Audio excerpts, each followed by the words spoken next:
أرجو أن يكون الجواب واضحا في قضية الذكر الجماعي. ما حكم رفع الأكف والدعاء في عدة مواطن منها مثلا بعد أذكار الصلوات؟ ده سؤال أيضا مهم. خلي بالكم يا حبايبي، رفع اليدين في الدعاء سنة. رفع اليدين في الدعاء سنة، بل سنة متواترة.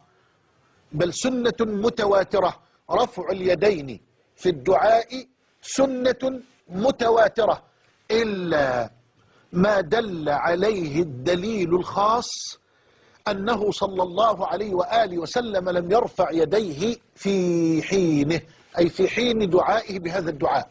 وإلا في الدعاء بصورة مطلقة من السنة أن ترفع يديك وأنت تدعو في أي وقت، بالليل بالنهار، في السيارة، في الطيارة، في أي مكان، في بيتك، في المسجد. السنة الدعاء المطلق، السنة أن ترفع يديك، وهذه السنة كما أقول متواترة. أما ما دل عليه الدليل من فعله صلى الله عليه وآله وسلم أنه دعا ولم يرفع يديه، فمن السنة أن نتبع وأن لا نرفع أيدينا في هذه المواطن التي دعا فيها نبينا صلى الله عليه وآله ولم يرفع فيها يديه.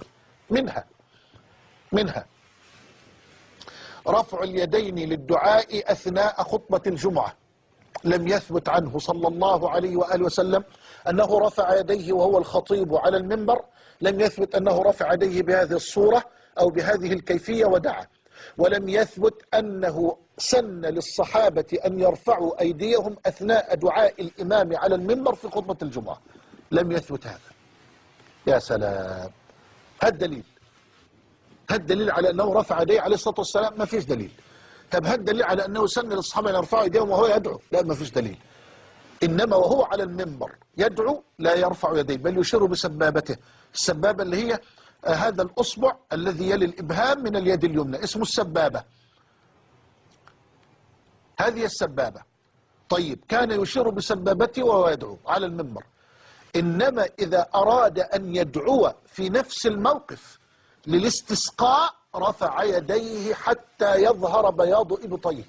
الله الله الله، شايف يعني، ولا يجرمنكم شنآن قوم على ألا تعدلوا اعدلوا، نقول ما لنا ونقول ما علينا، لأنه الأمر دين، نحن لا نريد أن نجامل به أحدا أو أن نغضب به أحدا. بقول لحضرتك وهو على المنبر بأبي وأمي وقلبي وروحي يدعو الله الدعاء المعروف في صلاة الجمعة، يشير بسبابته. لكن إذا أراد أن يدعو للاستسقاء، اللهم اسقنا الغيث ولا تجعلنا من القانطين، اللهم حوالينا ولا علينا، يرفع يديه صلى الله عليه وسلم هكذا بصورة مرتفعة إلى أعلى امتداد لليدين حتى يظهر بياض إبطيه صلى الله عليه وآله وسلم، ويدعو ويدعو ويدعو ويلح على الله عز وجل في الدعاء.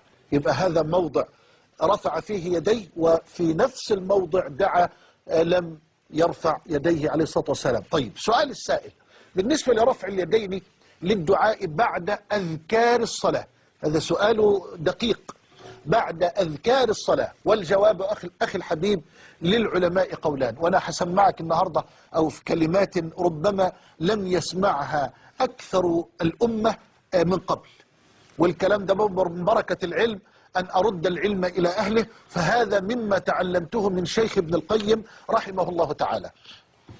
كلام بديع قوي، كلام ده يستطيع كل طالب علم أن يراجعه في كتاب زاد المعاد، ومن أمتع كتب شيخنا ابن القيم رحمه الله تعالى. وياريت نحرص على النسخة المحققة، الطبعة المحققة للشيخ الأرناؤوط، أسأل الله أن يجزيه عنا وعن الإسلام والمسلمين خير الجزاء بقدر ما قدم من تحقيق لأحاديث النبي عليه الصلاة والسلام. جزاه الله عنا وعن الإسلام والمسلمين خير الجزاء، كذلك شيخنا الألباني وشيخنا العلامة أحمد شاكر، وجزا الله كل أهل الحديث عنا وعن الأمة خير الجزاء. للعلماء قولان في رفع اليدين للدعاء بعد أذكار الصلاة. الأول أنه لا يجوز. يا سلام، الأول أنه لا يجوز رفع اليدين للدعاء بعد الانتهاء من أذكار الصلاة، إذ لم يثبت هذا عنه صلى الله عليه وسلم، بدليل أنه بين الأذان والإقامة في المسجد رفع يديه ودعا، وبعد انتهائه من الصلاة لم يرفع يديه ولم يدعو. واضح؟ جميل. القول الثاني خلي بالك بقى من الكلام الدقيق. قال ابن القيم: وجوز بعض أهل العلم رفع اليدين للدعاء بعد الانتهاء من أذكار الصلاة، باعتبار أن الدعاء حينئذ بعد الانتهاء من الأذكار عبادة مستقلة لا علاقة لها بأذكار الصلاة. وحين أدعو بعد انتهاء من الأذكار فالدعاء عبادة، بل الدعاء هو العبادة كما قال عليه الصلاة والسلام: والأصل في رفع اليدين، والأصل في الدعاء رفع اليدين كما أصلنا قبل ذلك. هذا فهم راقي جدا، فلا ينكر، لا ينكر على من رفع يديه ودعا، ولا ينبغي على الإطلاق أن تنكر على من لم يرفع يديه ولم يدعو، فهذا هو الأصل، هذا هو الأصل.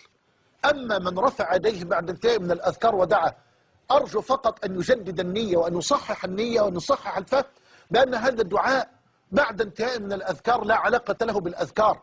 ويا حبذا لو دعا وقطع أحيانا، حتى لا يجعل الدعاء بعد الذكر سنة متبعة يعني منضبطة أو مرتبطة بالذكر، لا، فليقطع أحيانا.